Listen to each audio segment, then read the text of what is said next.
வணக்கம். PKN செய்திகளை வழங்குவதற்காக நான் தமிழ் கவி.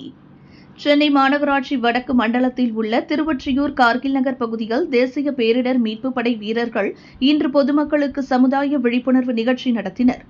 4வது படைப்பிரிவு சார்பாக சென்னை மாநகராட்சி வடக்கு மண்டலத்தில் உள்ள திருவொற்றியூர் கார்கில் நகர் பகுதியில் மாநகராட்சி பொறியாளர் திருமதி மஞ்சுளா அவர்கள் முன்னிலையில் தேசிய பேரிடர் மீட்புப் படை அரக்கோணம் டீம் கமாண்டர் சஞ்சீவ் தேஸ்வால் தலைமையில் தேசிய பேரிடர் மீட்புப் படை வீரர்கள் இன்று பொதுமக்களுக்கு சமுதாய விழிப்புணர்வு நிகழ்ச்சி நடத்தினர்.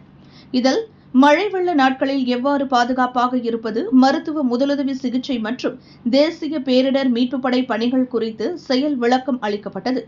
மேலும் தாழ்வான பகுதிகளில் வெள்ள நீரால் பாதிக்கப்படக்கூடிய பகுதிகள் மாநகராட்சி அதிகாரிகள் மற்றும் கவுன்சிலர் ஆகியோருடன் இணைந்து ஆலோசனைகள் மேற்கொண்டனர்.